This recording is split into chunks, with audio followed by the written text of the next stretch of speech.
Hey everybody, Paul Fontaine, Jeff Hawkins here on the Fight Game Media YouTube channel for the Dynamite Show. And just warning everyone ahead of time, I may sound a little different. I'm recovering from something that had me sicker than COVID did, and it's not fun. But I hear a lot of people have had something similar, so I'm sure a lot of you can relate. That's all right. It's raining in Los Angeles, so if my internet goes out because this place can't handle rain, we'll just end the show early. We'll just cut Interesting. I'm heading out to the West Coast. Well, almost the West Coast in a couple weeks, so rain would be cool. I remember rain in Vegas. Yeah, it rarely rains out here, so it's one of those things where it's like I'll be except for Washington State. Like Washington State rains all the time. Exactly. Yeah.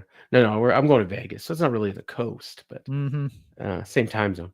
Anyways, we are here to talk about this AEW Dynamite and the lead up to Revolution. And just when I was getting set to get ready to preview the show, and it's kind of funny. I looked up at 5 o'clock my time, which is 2 hours before the show starts, and it was a looked at the preview for the show tonight, and it was see, if I laugh, that's when my voice is going to go. And they had, I think it was 2 matches and a segment, and that's all they had announced. And this was 2 hours before the show, and this was on their website. And then I went to another website, and it was the same thing. And then I guess apparently there had been some stuff let out on Twitter, which, as we know, is super duper effective. So we had Okada and Ospreay wrestling tonight, and if you only watched the TV, you had no idea until you actually showed up. But as I was saying, as I was getting ready to do the show, I got this email because I'm a subscriber. I'll plug WrestleNomics Patreon. They're friends of the site. I've had Brandon on my show, and Garrett's had him on as well. I'm friends with Brandon too, so yeah. Yeah. Both of us have been for a long time. I've actually been on the WrestleNomics show back when Mookie was hosting. Me too. Actually. In fact, the spreadsheet that I used for my ratings, I'm pretty sure was actually created by Brandon way back in the day, given to Mookie, who sent it to me, and then I've built on it. So, anyways, he sent out his AEW 2024 financial estimate and business review. And he did this at the end of 2023 as well. And the difference this time, and I scanned through this twice to make sure I didn't miss anything. And the funny thing is he talked about their revenues and how they were up a little bit from 2023, basically because of digital rights fees going up. But what he doesn't address, which I assume is the case, is that expenses also went up, and probably at a higher amount than revenues went up in 2024. Now that's before they got the huge rights increase in that kicked in on January 1st. Now there is a key here that he says at one point. With domestic media rights fees likely guaranteed for the next 3 years. It's funny that he phrased it that way. AEW's financial future is relatively secure, and annual profitability is in sight, probably in 2025. Now, Dave Meltzer has been very public about saying that AEW is guaranteed to be the second most profitable company in the history of professional wrestling outside of WWE. And I've always wondered about that comment. Obviously they got a big increase, and we don't know what the expenses are, but we can kind of guess. And signing all these big talents away from WWE and having a roster of over 200 people, it's not cheap. And so I do think that it's possible they're not going to make as much money as some people think they are. And unless they cut some people, which actually appears is what they're going to be doing, they're not necessarily, they may not even be profitable right away, even with this big increase. I don't think that. I mean, if they're not profitable right now, expenses don't go down. No, but I mean, okay, so yeah, if they're not profitable with the increase, right? So 2023, he had estimated a $23 million loss. And then he was expecting those losses to increase in 2024, even with the increased media rights speculation, because of escalation, I should say, because of the new signings of Okada, Ospreay, Monet, and others that would be more than what their annual escalators were for their media rights. Couple that with the fact that attendance was actually down. Yes. And that's probably even at a lower ticket price. I would say attendance is the big factor here. Yeah, yeah. By the way, I could get into Revolution for cheaper than the pay-per-view. Wow. Well, I mean, I'd do that if I was in LA. Like the 300 levels of crypto are at like $39 or $49. So, I mean, that's another story here about like, the attendance, the recent uptick in attendance, somewhat, not huge, but probably related to ticket prices dropping, right? Yeah, I would say so. What are they at right now? Last I saw was like about 8,000 for Sunday. I would say about that, yeah. Yeah, that's not bad. I mean, it's better than 4,000. Well, they did 2,777 tonight, so that's about standard. Yeah. Well, okay, it's good for them. If we're gonna grade on a curve, we're gonna grade on a curve. Yeah, that's a venue debut as well. So. I love all of Brandon's analysis, but the takeaway quote is still AEW's real problems remain. Its identity is blurred, its creative direction lacks clarity, and leadership has yet to show the ability to reverse course. Without meaningful change, AEW risks further diminishing its audience. I will say this: there has been no media blitz in Los Angeles media for this pay-per-view on Sunday yet. Wow. So nothing on TV, no morning shows, no anything. And I think Tony, look, I have a theory, and I don't know if it's right, but let me put it to you. I think Tony is afraid to let other people go out and do media because news people and morning show people and all these other people, number one, they don't like wrestling. Number two, they associate wrestling with WWE, and he's deadly afraid that they're going to get some sort of WWE question. Well, of course they will. Yes. Like let's say you get Moxley on there, which I wouldn't send Moxley to do media, but and I doubt he's the champ. I would. Yeah, but I don't think he would like. But you could send Cope. But you know what you'd do is you'd get Moxley on a show. He goes, "Would you ever wrestle John Cena?" You get Cope on the show, and you're gonna get him asked, "Oh, how come you're not in WWE anymore?"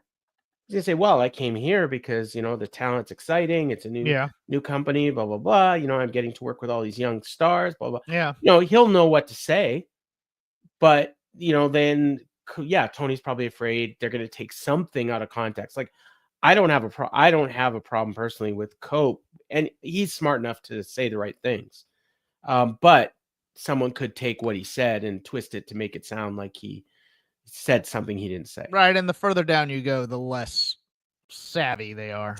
Yeah, like if you get down to Ricochet. Well, Ricochet doesn't. Ricochet's not a guy I would send to the media necessarily, but I mean, if you send somebody like Willow, Tony's Storm. I mean, Mariah would be good. Mariah would be decent, but I mean, still, you're asking people who have never had to field those questions to field a very political answer, and it's the art of politics, so to speak. You may even want to. I'd have Mark Briscoe all over KTLL 5's morning news doing the weather. Because that was a winner all the time. They did add him to the card. And I would expect if anyone's going to do media, it's probably going to be Big Boom AJ. And he was at the Laker game last night. Who, doing AJ? Media, yes. Yeah, that's... And he hyped the event at Crypto, yeah. So, he's a good ambassador. People hate the gimmick, but he's a good ambassador. He knows... See, and that's the thing. He knows how to sell things. And I think that's the one skill, if we're going into tonight's Dynamite, that Tony's father knows salesmanship. Big Boom AJ knows salesmanship. Tony Khan does not really know salesmanship. He never worked in sales. He never had, this is the first job he's had where he has a product that he needs to convince people to buy. He's a matchmaker, as you've said. Yes. And his premise of selling shows, pay-per-views, tickets is that every fan out there is exactly like him and wants to see exactly what he wants to see. We just want to see bangers. We want to see the best wrestling matches. And the problem is, I mean, like, look, we're going into a pay-per-view Sunday. And and the takeaway from the last image we saw was Swerve Strickland, who is firmly on the middle of this card, I think. Maybe on a little bit above it. Yeah, I mean, it's a number one contenders match, so. Oh, is it? Yeah. I forgot that. I would think MJF No, they mentioned it all night tonight, so that's on you. Okay, that's on me. That's fine. I'll take that. But still, Edge Cope Mox should have ended this program somehow. Yeah. That's the world title match. That's the big selling point of your card. Now, I wouldn't necessarily want to end the show with Cope versus Wheeler, but I do get your point. You could have done an angle at the end of the show. But that's the thing that separates the other company from this one is that they know how to frame the show to end on this is the big angle this for the main event going into the show. And Tony loves to do this where it's just like, no, I'm just going to have a good match. And then it's like, see you at the pay-per-view. Now that's it. I mean, I did like the main event, and I liked how it set up Sunday's match. I like the story, the finish perfectly played into the story up until now, and likely will play into what happens on Sunday. So I did like all that. But yeah, you're correct. Like coming away from the show, traditionally thinking, your mindset would be, oh, the biggest match on Sunday is Ricochet and Swerve, but it's not. It's not. And it was set up tonight as it was. And it's like, okay. Now, I think the winner of that match is probably the challenger for the next pay-per-view. So, I mean, in that sense, coming out of Sunday, the winner of that match is a big deal. But yeah, we're kind of skipping steps here. I have another question for you, Paul, because this is something that's bugged me for a while. And I think look, we are firmly ensconced in Figure 4 and listening to Dave Meltzer a lot. Yeah. What is the point of AEW Dynamite being live? Oh. Because Dave is all about, live sports. That's what drives viewership. That's what drives this. Yeah. Okay. But if people know the results, if they've somehow been leaked to Wrestle Inc. or whatever, do we think that, we've seen it already. They've taped shows and put them on there. Does it really affect the ratings of their show? No, not at all. So then why not just tape a few weeks at a time? Give us, 3 tight shows. Probably because the network itself wants live programming. So unless it would be up to Tony to convince the network that they don't need live programming. But they're not profitable. Who? See, AEW is not profitable. Well, they are. They probably are now. They weren't up until 3 months ago, theoretically. Okay. It's just one of those things where I get what you're saying. And the thing is, like, if Tony Khan could convince WWD that the show doesn't need to be live, then they could tape and they'd probably make for a better show. I think it's driven by Tony that he wants it live because that's what Raw is, and that's what possible SmackDown too. is. And there is possible also that there's a perceived lesser value of the show if it's not live, ignoring all the evidence that's out there. That the fact is a taped show may have less value than a recorded show if it's recorded every week. Yeah, there's already a stink on wrestling. I don't know if the double stink of it's a taped wrestling show does much, but maybe like you look at Impact. Like I don't think it makes a difference. They're now doing live shows, basically like maybe, and they get the same numbers either way. They do. I will say that the live shows feel bigger. To me as a fan watching, because even though I don't check the spoilers, like I kind of have an idea that if something huge happened, I probably would have heard about it somehow. Whereas when I go into a live show, I have no idea what's going to happen. So there is that aspect of it. But that's a really small amount of people, because for most people, they don't know what's going to happen when they turn on the show. Okay. No, it's just something that's been bugging me in the back of my head that I think Curry says people took advice and it wasn't good advice necessarily. Curry says I still think AEW needs to be taped. It works better as a taped product, or at least they need to be taped until they can establish itself back to live.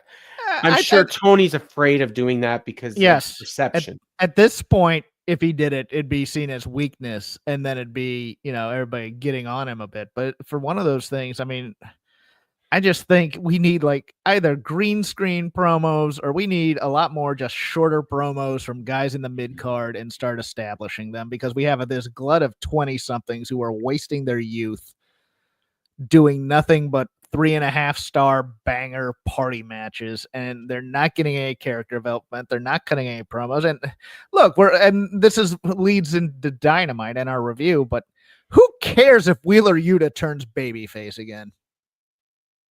Seriously. Are you okay? Yeah. My mic cut out for a second there. Sorry, who cares if who turns babyface again? If Wheeler Yuta turns babyface again. Oh God, I'm going to talk about that, because he could possibly team with Daniel Garcia, and they could be the guys that just turn. Except for the 2,700 sickos that were chanting Yuta, because they haven't seen this angle already 10 times. Like from Yuta. So yeah, I don't know. All right. Yeah, no, sorry. I was just getting an update on my daughter. Okay, I'll deal with this when we're done. Okay. So yeah. Is everything okay? Do I need to vamp for a bit? No, not right this second, but perhaps. Uh-oh. I need to get the results up. No, I'm good. I could always send you my notes. But no, I think I'm okay. Hang on. Why the hell is Momo Watanabe doing only a match on Saturday to build to the pay-per-view? Why didn't we get one on Dynamite, the show that people watch? And it's not like hasn't been around. Like, hasn't she been on a lot of these shows? Yes, they've been doing backstage vignettes with her holding a baseball bat threatening Mercedes. Yeah, I don't know.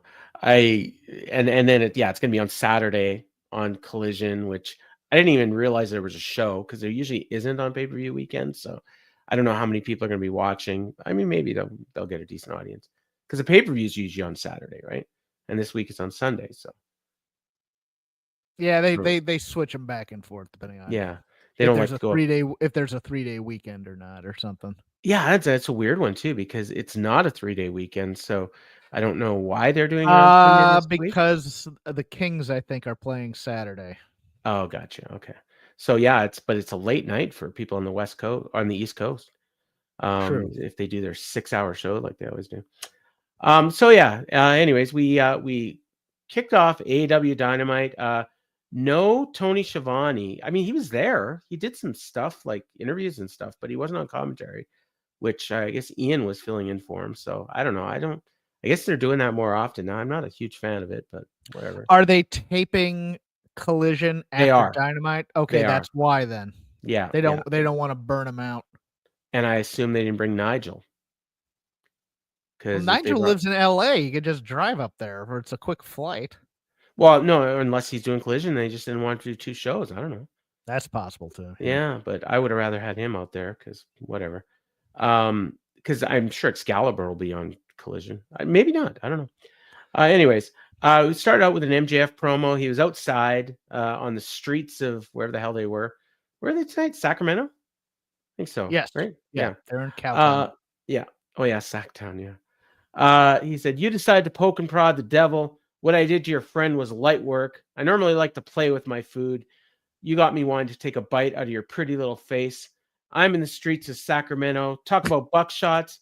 I got a bullet with your name on it. It reads, Hangman, Hangman, Hangman. You want to shoot Hangman? Then let's ride." This was kind of wild. I'm in the streets of Sacramento. He's in the alley behind the art center. That's the part that made me laugh. I'm sorry, but yeah.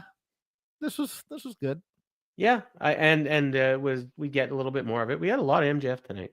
I mean, honestly, like other, that and the Swerve Ricochet, like MJF Hangman and Swerve Ricochet, those are the two matches they plugged the hardest. And then Tony Mariah, and then the world title match.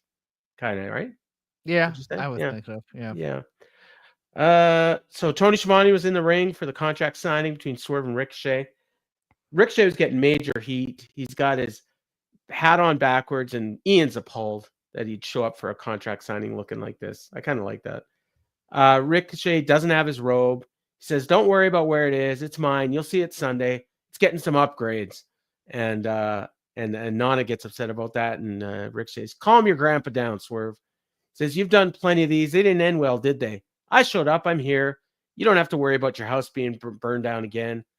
And Swerve just looks at him and says, "Sign the contract, Ricochet." And Ricochet says, "Superstar needs time to shine before he signs. You're lucky I'm even here. I'm humoring you, giving you a rematch. I should be done with you. You started this. You stuck your nose in my business.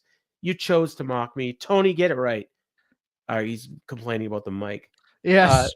Yeah. Death, taxes, AEW audio issues. I tweeted that. Got a few likes from some people. Probably Ricochet being one if he saw it. Possibly. He says, "You chose to mock me. You chose to try and bully and embarrass me. In the face of all that, I still beat you. I won, and that's why you mad. That's why Swerve's so upset." Swerve looks at me and says, "Sign the contract, Ricochet." And he says, "Swerve, you see now I'm only one step closer to achieving my goal to be an AEW World Champion. I'm focused on Jon Moxley, on Cope, on being exactly who I was supposed to be, the AEW World Champion." So he signs the contract. And then he looks at Swerve and he says, "Now don't let Prince Nana down." And then Swerve, now that he's signed, he can get into Swerve mode. He says, "Shut the hell up. You're so annoying. An annoying, self-righteous little prick. I started all this to expose you. On Sunday, that's exactly what I'm going to do. You think a low blow victory over me means something? You stole the embassy's robe. You left me breathing, and that was your biggest mistake. I'll be breathing down your neck until I end you. Awakening the most dangerous man in AEW is a mistake you're going to regret to live with. This Sunday at Revolution, I carved my path to the AEW World Championship, not by running through you, but by putting you in the ground. There will be two things you're remembered for, Swerve making you relevant and your ring announcer wife." And Ricochet didn't like that last line. His demeanor changes. Pulls out his scissors. Swerve's ready for it. Knocks him out of his hands. Pulls out his own. Stabbed. Uh-oh, he laughed. You might just stabbed Ricochet right in the face. No, I muted myself. Okay. And he gets some color on his bald dome. And I like this. And honestly, like, that's probably all they needed to do for these guys. I'm not sure why they need to do the main event, but whatever. What did you think of them bringing up Samantha Irvin? If it was 3 years ago, I would think that she was on her way in. Now I don't even care. It's just a line Swerve said because I'm gonna call my shot. Okay.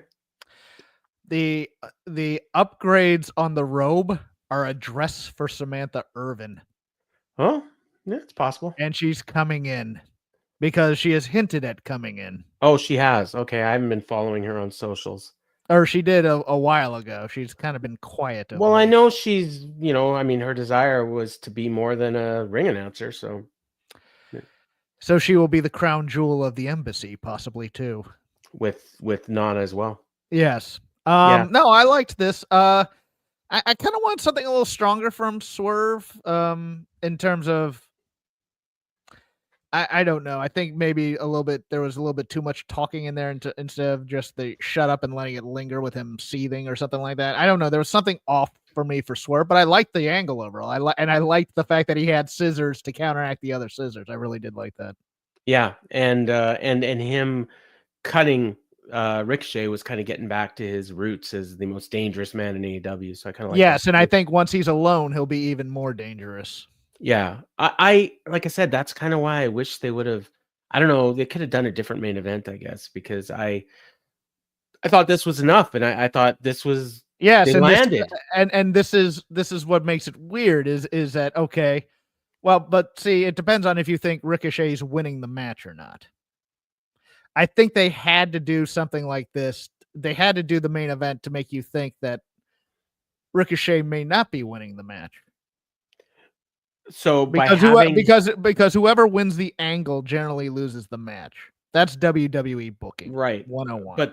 And then whoever wins the match on TV usually loses the match on the pay-per-view. Right. So now it's WWE booking. So now it's ambiguous. Yeah, which I don't know. I think a little too much 3D chess thinking. I do too, but you know that this is all he does when he sits in the arena booking all day.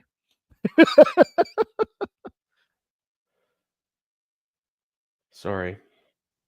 My daughter's really sick too, so I'm kind of communicating with my wife about that. So people, I'm sorry, I'm slightly distracted. But I do have my notes. So they did an announcement and they pushed this all freaking night to the point where I was starting to wonder, is this the only way you can get this pay-per-view on Sunday? It's going to be available on Prime. So cool. I mean, lots of people have Prime. I mean, it's already available on YouTube. Everyone's got YouTube. I don't know what the big deal is, but whatever. Well, it's another avenue if you want to watch it, because like the first couple AEW pay-per-views I watched on PlayStation 4 because they were available in the store. Okay, and that was nice for me because my streaming was working better than my direct TV at the time.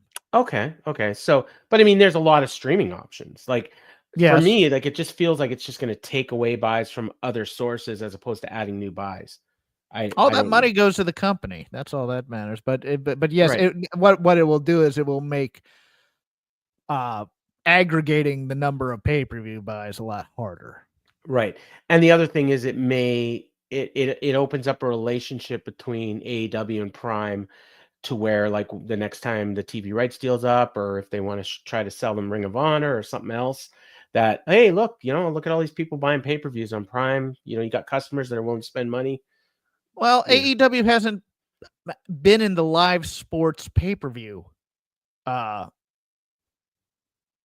world yet. They've been in the broadcasting football world for live sports. Well, I mean, they've had pay-per-views for 5 years. AEW? Yeah. I mean, not AEW, Amazon. Oh, well, no, they've been doing boxing for a few years now. Yeah. I am so out of the loop on I didn't know either, but it is true. The press release that they sent out, they actually explained what they have. Let me just have a look at this. Okay.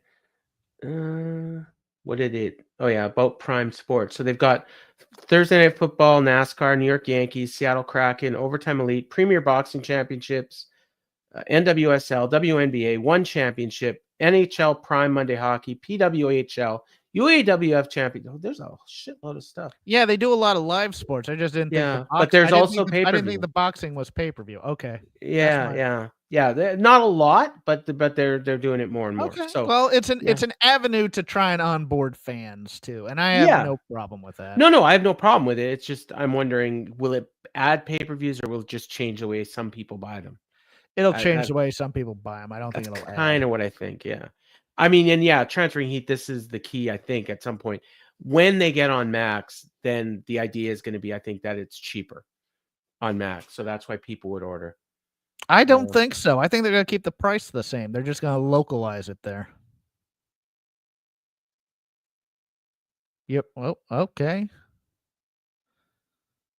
Paul is dropped, and I will vibe a little bit.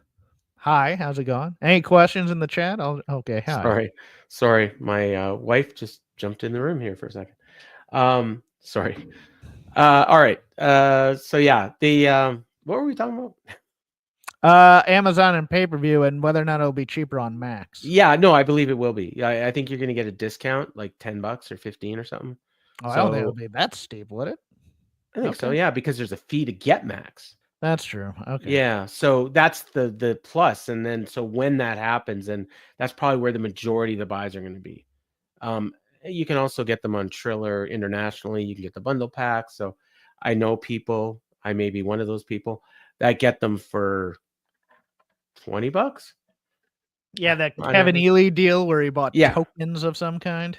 No, tokens you get for buying the shows. Like they give you tokens the more you buy, and you can use your tokens to buy more Right. shows. So it's Okay. kind of like a frequent buyer thing.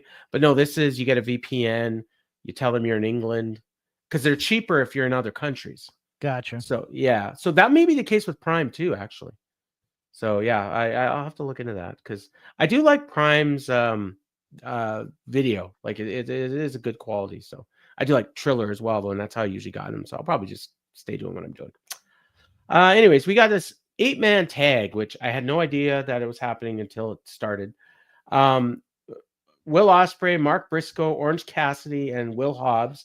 So we're asking last week where Mark Briscoe's been. I believe they announced it today earlier. Yeah, they did. Okay.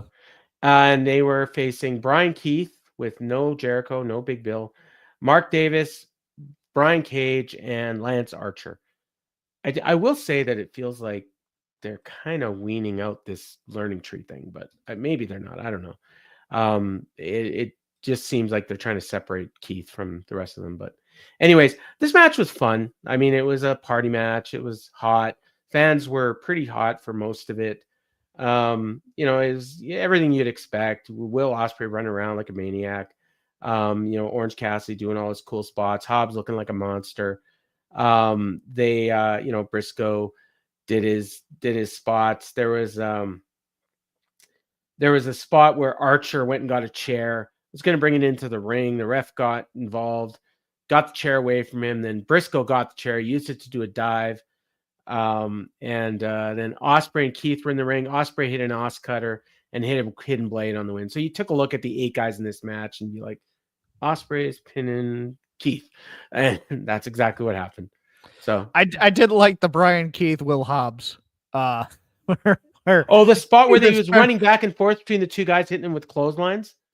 That and also the chops where he's like, the heck with this. I'm a tough. He was kind of doing like a chicken hawk gimmick almost in the midst of these big guys. It was one of those things where it's like, all right, I'm going to show it because the whole thing was he was trying to tag in during the extended suplex spot. And then he comes in and he goes, no, I think I can take Will Hobbs.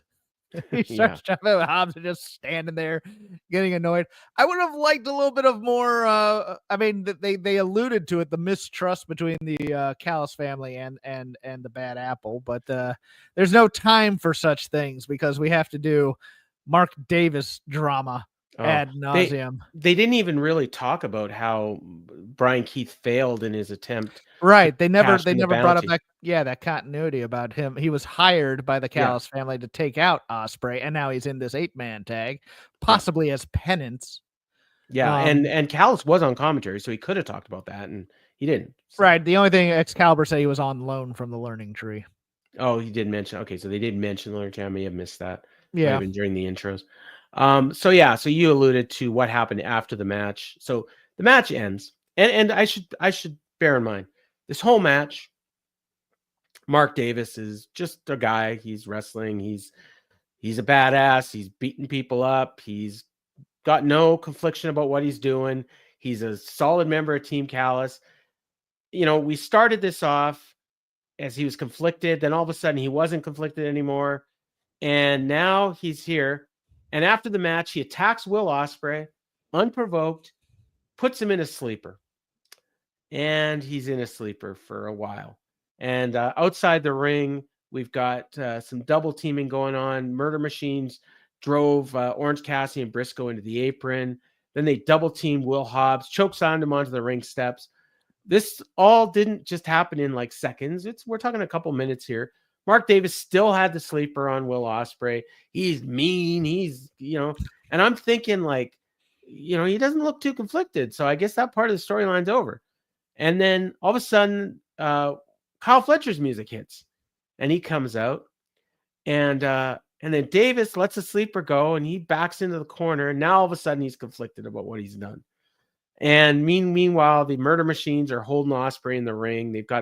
I think Archer had his foot on his head.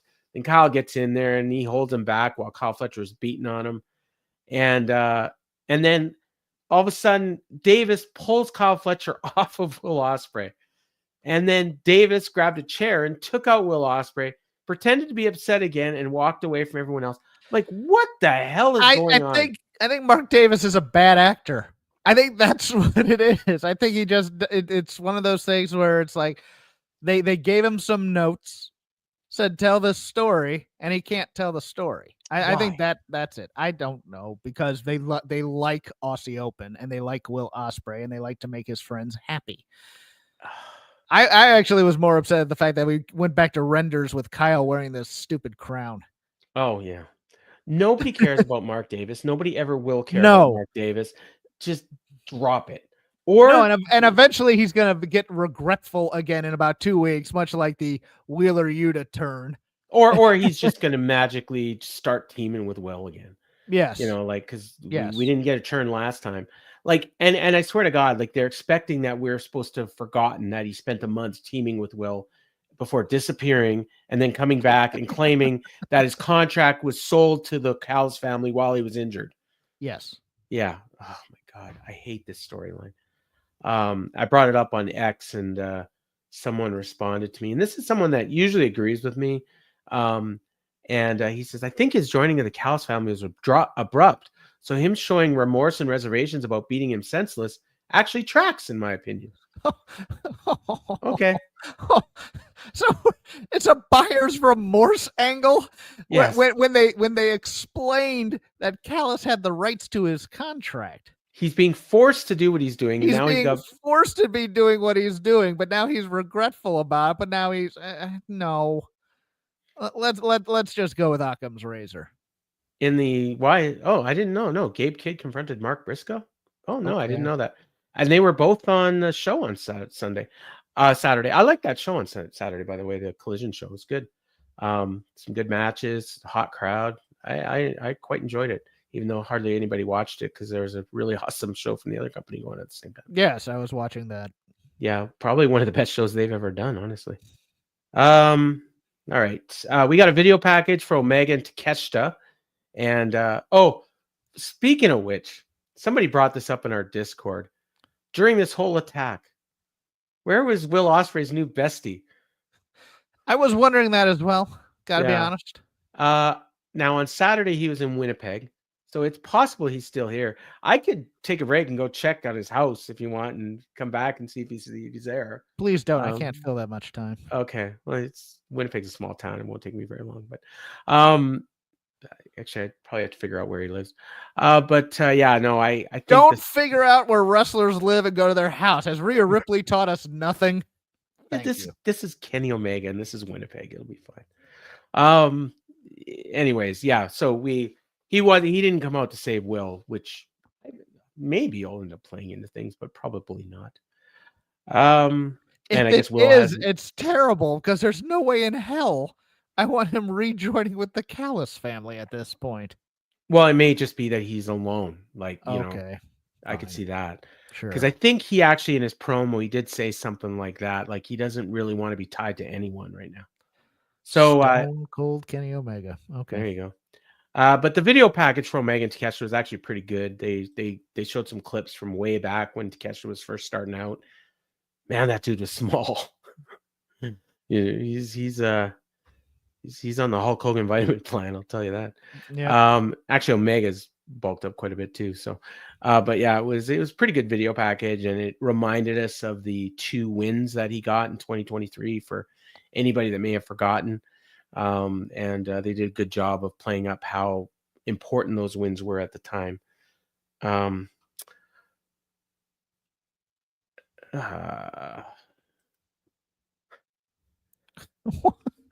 Hang on. This may be bad. Oh no. All right. I'm just going back. I may have to take my daughter to the hospital. Oh no. Yeah.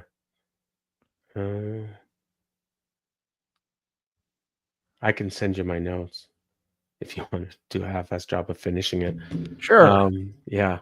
I could even put a thing in the thing and see if anybody wants to jump on an emergency basis and join you. Let me hang on. Message. Crap game 13 at, or we could just at Gmail. Yeah. Where did we leave? Sorry, everybody. It's this is live radio, and I have a family emergency going on right now. Okay, here we go. Boom, boom, boom. I hate doing this. And then I guess when I come back, I will. Okay, so I will leave this running, and I will shut off my camera, and I will let you keep going. What Hopefully do you I get. do after the show? Do I just log off? I'll tell Garrett to keep an eye on it. Okay. Send him a DM and tell him the show's over. He can pop in and end it. Okay. Bye, everybody. I'll update everyone on Twitter and next week on the show on how Emily is, but it doesn't sound good right now. So, au revoir. Have a good night. I apologize. How awkward. You now get me reading Paul's notes because I don't take notes. But nevertheless, we continue. Wheeler Yuta versus Cope. They show highlights of Cope taking out the other Death Riders during the intros. This goes through a break for some reason. Yuta is in control when they come back. Apparently, Cope doesn't get his match on Sunday if he doesn't beat Yuta? ?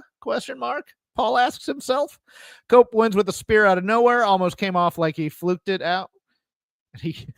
Paul puts his star ratings on the friggin' notes. I'm not reading those. Cope pulls Yuta up and shakes his hand afterwards and says, "This is what respect feels like," and then just walks away limping. Yuta seems confused. This is phonist. Mox shows up and starts berating him, starts slapping him around. Pie faces him. Crowd starts chanting for Yuta. Yuta pie faces him and walks away. We've seen this before. Mox chases after him and says, "Keep walking." And then he cuts a promo. "Congratulations, Cope, you did it. I'm all alone. I'll be all alone at Revolution, defenseless like a sheep, and you think you can just pick me off that easily? That's what you think. You win, man. You got to me. You pissed me off. You distracted me, wasted my time, brought out the worst of me. You rattled my cage. The bars were there for your safety. You got me all alone.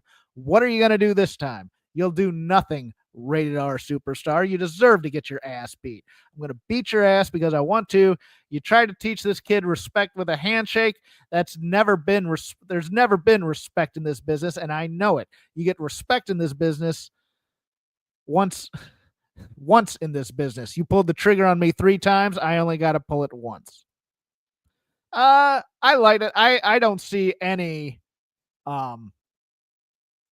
real emotional fulcrum in the Wheeler Yuta story. They've done literally no characterization with Yuta since he joined the Blackpool Combat Club when Bryan Danielson was still around. Like, he'll still do the Danielson moves. Like, during the picture-in-picture, he did the I got 5 to break it up and things like that. But him turning babyface, is it going to be an all-new personality for Yuta? Because he hasn't shown that much personality now. I don't see it. This might be a way to get out of the Death Riders segment now that we've written off the other 2 and we have Yuta possibly turning. If Copeland does what I think he's going to do, or at least it's going to move over to Cope and Christian, I think, in some way in the main event. I think this might be an end to the Death Riders thing. And maybe the Death Riders will just be Marina and Mox. I don't know. What do you guys think? We'll see. Back to the notes. So they showed hype, or actually they ran down some of the card for Revolution. Mox versus Cope, Hurt Syndicate versus the Outrunners. They did the Outrunners video package.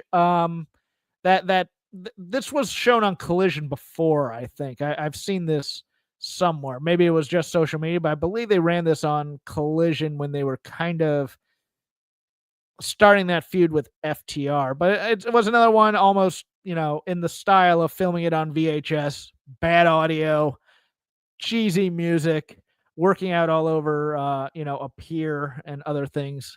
As Paul puts here, very Rocky IV, I would agree. We go back. MJF still on the street. Where are you at, Hangman? Renee shows up. Here's the game plan. I knew he'd never show. Hangman is a gutless, yellow-bellied coward. I'm the main character in AEW. And then a truck shows up and almost runs him down. I laughed that Renee noticed the truck because you can't hear it because it's a hybrid. So she has to have she has to have eyes in the back head while she's doing it. That was the funniest part for me. But Hangman chases after him. Paul asks if he was driving there, how was he even supposed to hear MJF's challenge? Agreed. Hangman goes into the building and attacks MJF and pulls him into the arena, but oh my God, it's not MJF. He made me do it, the guy cries, and MJF attacks him from behind, tries a heat seeker, but Hangman reverses and goes for a buckshot, but MJF low blows him. Paul's spelling is atrocious. Then he gives him the heat seeker, takes off his dress shirt, and has a t-shirt that says MJF did nothing wrong, probably now available at ProWrestlingTees.com. Very Kevin Owens of him. Security finally out, and MJF beats on them. Only two guys. Takes out his ring, goes after Hangman, but gets taken down. Then MJF lays him out with the ring, gets lots of heat and grabs a mic, says, you people love when your precious cowboy burns things, don't you? Let's see how you hypocrites feel when I do it. Then he goes and pulls out lighter fluid. I guess we're getting a flaming table on Sunday, Paul says. Pours lighter fluid on Hangman. Ian explains that security is gone. Refs and a million security immediately follow and show up to stop this. Refs overselling the smell of the fumes. Max gets carried off by like 15 guys. Dave Dutra was out there. Okay. Yeah, it upped the stakes. I figure, yes, somebody is going through a flaming table. I would guess that it would be Hangman at this point because I don't know. Maybe MJF would go through a flaming table. He's very protective of himself, but Hangman's known to do some crazy stuff like that. Who do you think goes through this? We now have Chekhov's flaming table coming up, even though it hasn't been set up, but nevertheless. We go back. Lexi Nair is backstage with Ash Evelton, it's Queen for the director of Queen of the Ring. Based on Mildred Burke, they bring in Tony Storm, calls the guy Mr. DeMille. Her nude scene was cut. Also, the director has a mid-Atlantic accent as well. Yeah, I noticed that. Good on him. I think he was a former actor. Asked about the match with Mariah, tells the dude not to watch, chin up, tits out, and watch King of the Ring, and now we pose. I didn't mind this. I thought this was actually pretty good. I am a little bit I'm a little bit angry that Camille is not getting plugged because she plays June Byers in the movie, and she's still under contract. You could actually do something with her here and help promote the film.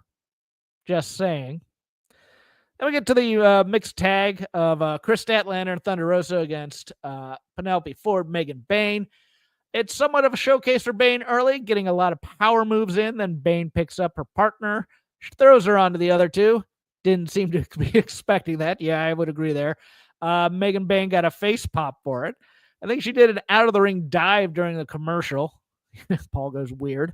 After the break, the babyfaces double team Megan Bayne. Stat with a scissor kick and tosses her out. Thunder Rosa does her diving drop kicks. Ford knocks Stat off the ring apron and poses. Rosa then takes her head off with a clothesline.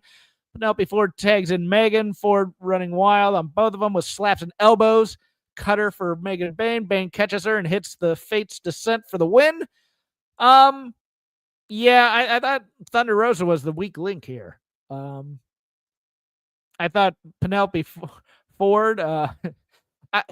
It's so weird to me because Penelope Ford has improved since being in this company, and she's just kind of in that place where she doesn't have a character, but she's also not someone you necessarily want to just bury all the time so you give her wins. I like her as a sidekick to Megan Bayne. I'd kind of like to see some formula of a partnership there. Megan Bayne, of course, looks like $1 million. She looked like she did not enjoy those chops from Thunder Rosa, though. Statlander, I don't know.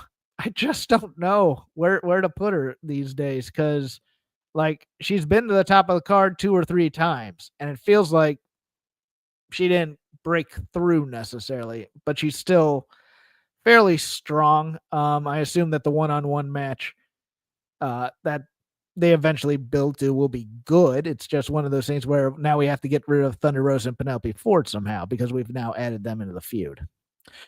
Renee is backstage with Mercedes Moné. 4 belts Moné. Sacramento, say hello to your CEO. You two have met before, and I beat her.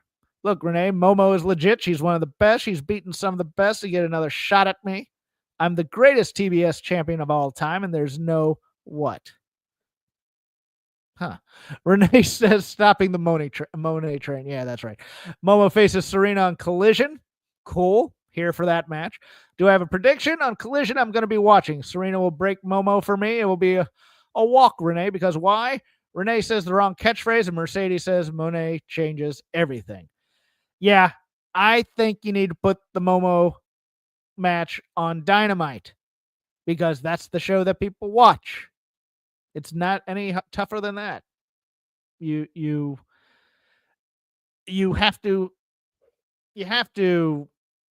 condition the fans to know what Momo's moveset is. And you're not going to do that on a throwaway Collision the night before the pay-per-view. She needed to be on television, I think, a couple weeks, doing her moves, letting Ian or letting Tony or letting Excalibur tell you what they are so that you know that when during the match, here, because I don't think she's winning necessarily.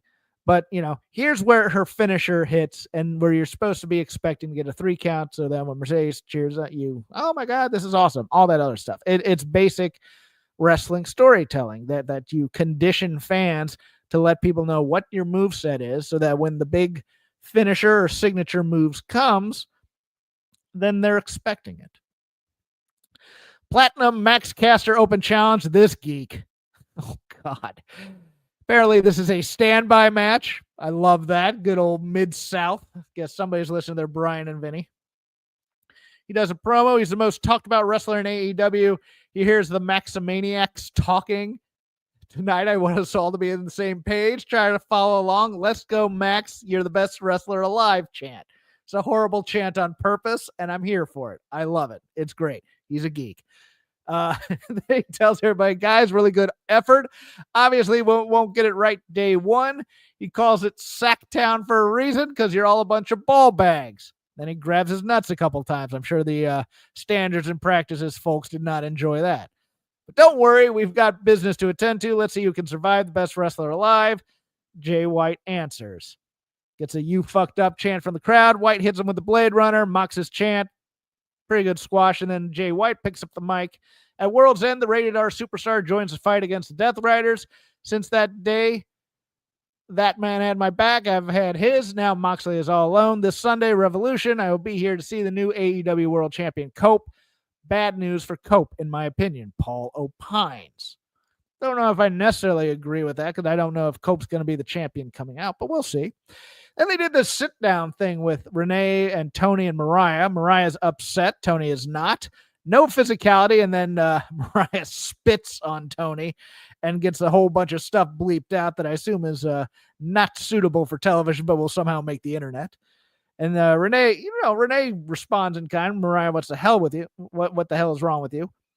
And then Mariah goes on her. She's now the victim. Look what she made me do, sitting there like the victim. You started this. You did this. You're the one who started all of it. You're nothing without me. The title is nothing without me. You survived me in Australia.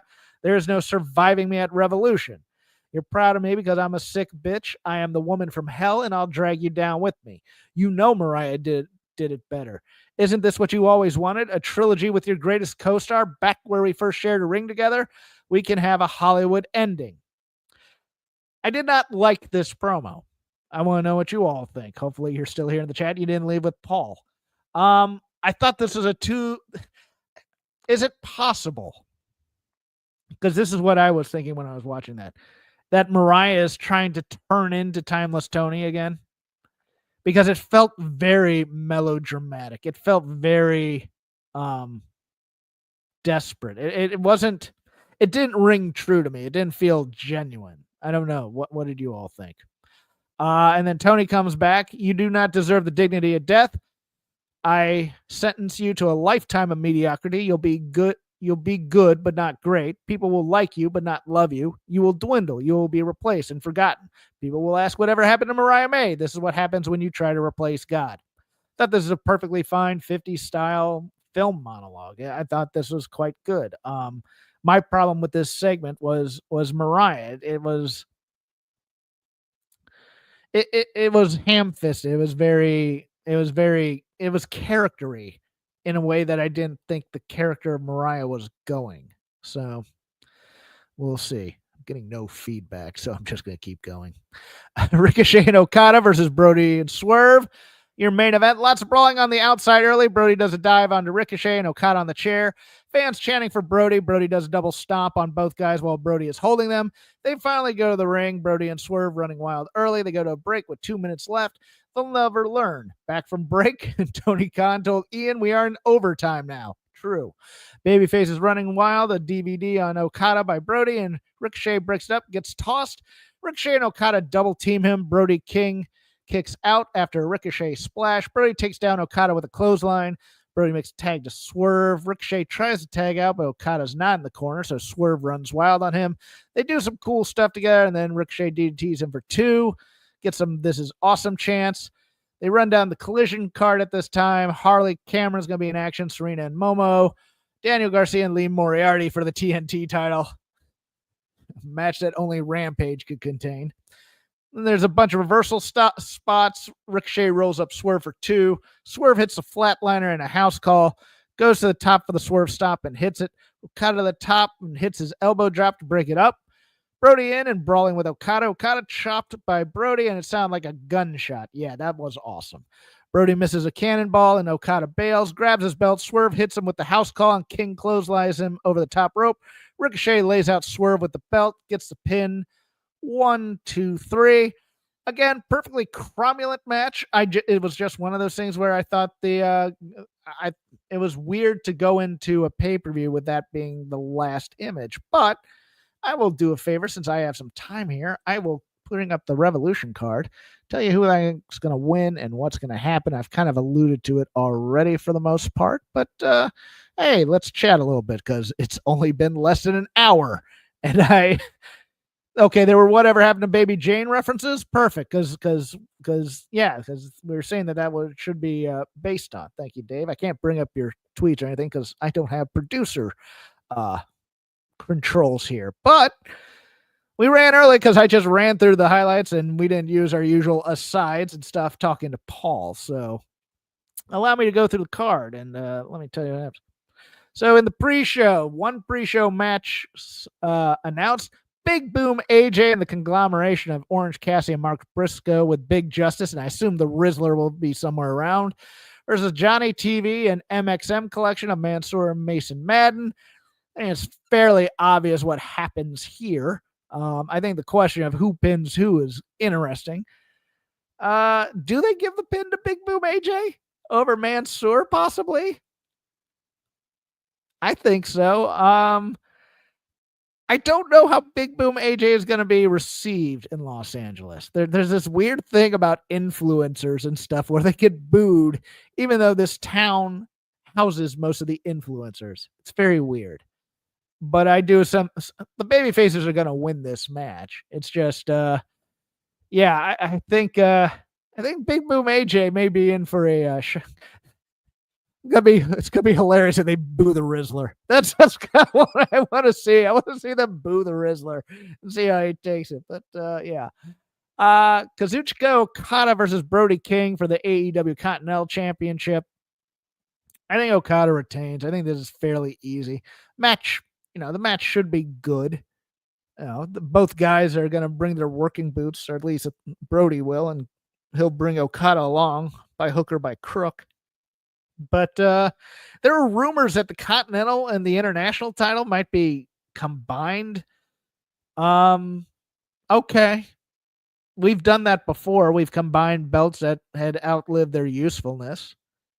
But it feels like a failure of creativity in some ways when you do that. But sometimes it's best to just cut while you're behind and cut your losses. So who knows? Will Ospreay versus Kyle Fletcher in a steel cage match. Boy, my big fear is somebody gets hurt in this match. Cage matches and AEW just equal injuries because somebody wants to do something off the top of that cage.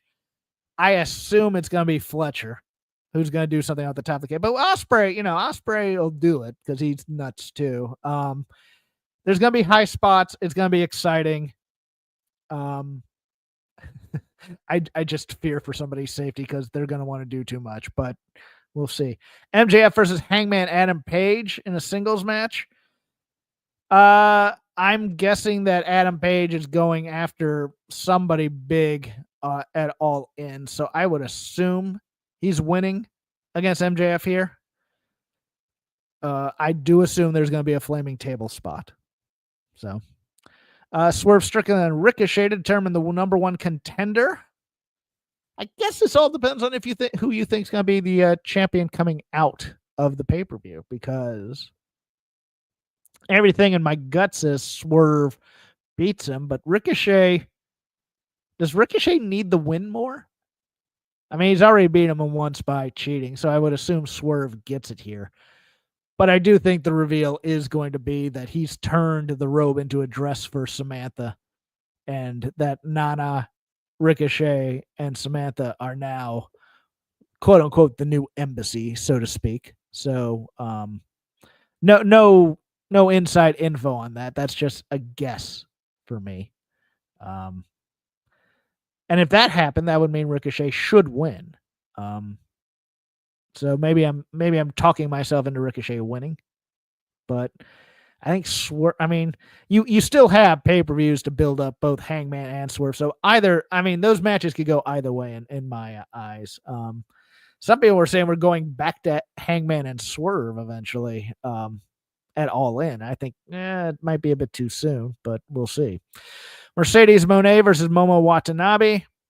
I think Mercedes takes this. Should be a fun match. Hopefully it's not in a death spot like after that cage match. But Mercedes is still one of the best wrestlers in America, and she knows how to put together a match, and she knows when to do her high spots, and she knows how to get a crowd excited. So I'm excited for that. Hurt Syndicate versus the Outrunners. Man, I don't know. I like the Outrunners. Their gimmick's fun, but they haven't taken it above the gimmick quite necessarily in terms of wrestling. Would not be shocked if the Hurt Syndicate just comes in and murder deaths them, or the Murder Machines come out and kill the Outrunners and then ruin the match, so to speak. Maybe they get the Hope spot against the Hurt Syndicate and then the Murder Machines come out. But Hurt Syndicate are retaining this. There's not going to be a title change of any kind, but story might have to continue. I hope it doesn't, but I think it might have to.